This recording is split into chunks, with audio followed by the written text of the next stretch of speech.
With that being said, I'll move across to the opposition and to Thedor Grama.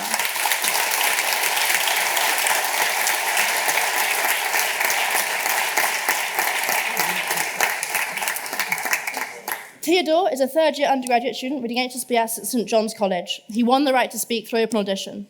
Teodor, you have the ears of the House.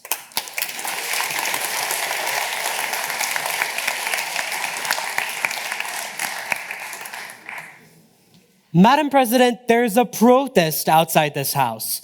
Honestly, it would be hard to miss. And honestly, I stand in solidarity with this protest, and in spirit, I agree with the protesters. I think it is not ideal that we have to debate this at the Cambridge Union. I would rather not have this topic up for debate at the Cambridge Union. But the difference between me and the protesters is that I have chosen to engage with a topic that has been set and with a debate that had to happen anyway, whether people auditioned to be in opposition or not. So with that in mind, I'm going to move on to my actual substantive portion of the speech. Tonight's debate may seem like an uphill battle for side opposition. After all, it is assumed that woke social justice warriors like those who would be willing to speak in side opposition find everything offensive these days, and that everyone should have the right to say whatever they want, right?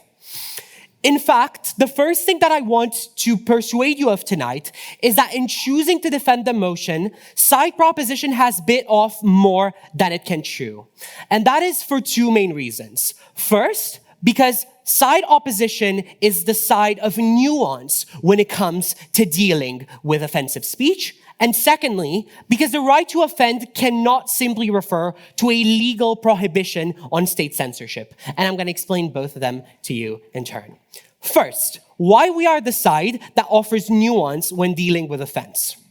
People deem all sorts of things offensive in general, from the most frivolous to actual genuine harmful attacks on certain groups of people, particularly marginalized and vulnerable groups of people.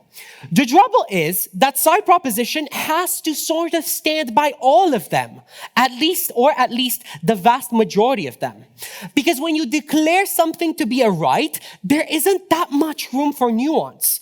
Because protection is awarded to all speech belonging to that category. In this case, no thank you, not yet. In this case, offensive speech. That means that you would have to stand on side proposition by the spread of harmful stereotypes and the propagation of prejudice against trans people, against people of color, against gay people, Muslim people, Jewish people, etc. And if you somehow attempt to exclude those from the purview of this so-called right, as the first speaker on side proposition has tried to do, then the right to offend becomes a meaningless concept because you are excluding the most substantial category of offensive speech from it.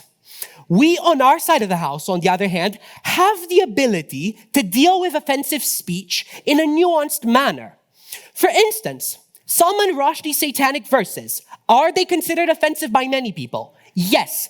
Do they, however, and are they generally recognized in our society to have a useful social purpose that far outweighs that offense? The answer is yes. And we can, on our side of the House, stand for having the satanic verses being, no thank you, not yet, the satanic verses being distributed in red within classrooms even. But most importantly, on our side of the House, we have the ability to condemn and consistently root out homophobia, transphobia, racism, and all other forms of prejudice when expressed through discourse. Something that side proposition has to stand for if they really care about their so-called right. Yes. Surely kind of the argument is that kind of offence in general rather than offence at all. The proposition argument that you can offend some people, like kind of the argument of Iranian women kind of offending the regime that's oppressing them, but not necessarily all people, so not the way offence.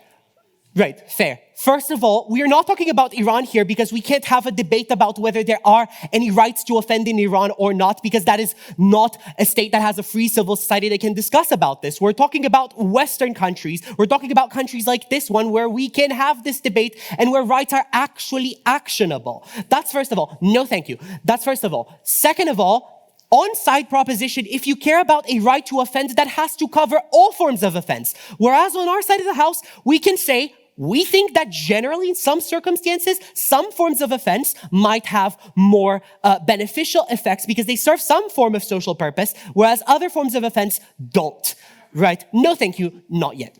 Okay, second thing about why the right to offend is not a mere legal prohibition on state censorship. Why are we having this debate in the first place? Well, honestly, we have it because various commentators have expressed offensive views in various forms. People like Ben Shapiro, Jordan Peterson, J.K. Rowling, etc., etc.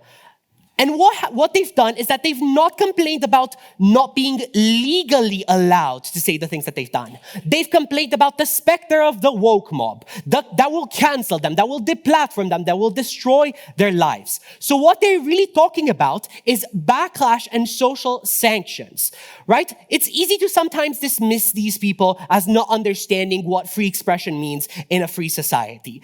But I think that this points to a deeper truth about the so-called right to offend. That it is virtually meaningless, as all rights are, if you are not able to practically exercise it in reality because of various social obstacles. What does this mean for side proposition? It means that if we are to believe in this so-called right to offend, we should believe not only that the government ought not to punish those who express offensive views, but that we as a society are under an obligation to accommodate these views.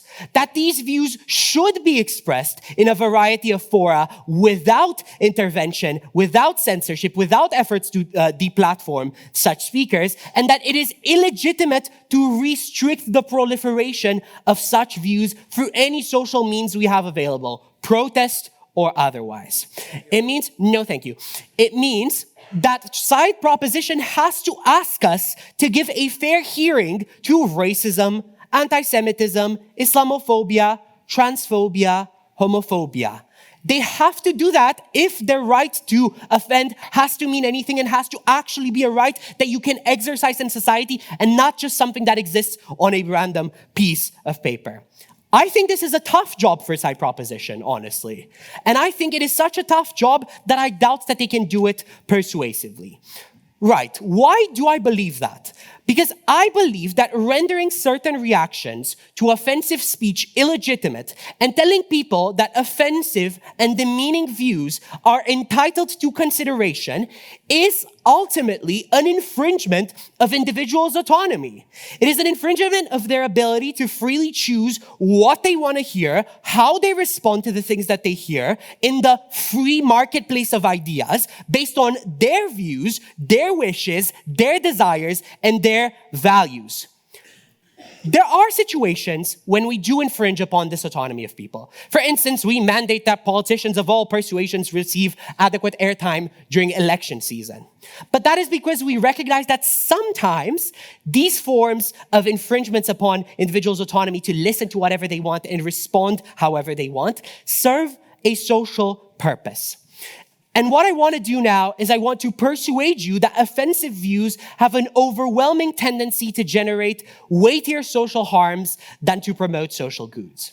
Ultimately, offensive views, such as, and in particular, these attacks towards certain people belonging to minority groups, to various vulnerable communities, what they do is that they alienate those already vulnerable groups. No, thank you. They create an inability from them to meaningfully participate in society because they fear that their mere self-expression is going to render them the subject of ridicule, the subject of shame. No, thank you. The subject of shame, the subject of attacks that fundamentally dehumanize them and infringe upon their dignity. I think, no, thank you, that between preventing the expression of certain views and not recognizing that so-called right and preventing people from being able to meaningfully participate in society because they're bombarded from all sides with all sorts of rhetoric and discourse that dehumanizes them, that makes them feel horrible, that makes them feel incapable of engaging properly. I think I would rather choose the former, because I think that people who belong to minority communities have not done anything wrong. They do not deserve that sort of treatment within society. And if someone does enact that sort of treatment upon them, I think it is fair for them to be deplatformed. I welcome the tendency of institutions and organizations to not allow those people to express those views, because ultimately we care a bit more about people being able to live their lives as they see fit in safety than we care about certain people expressing their so-called right to offend. Vote opposition.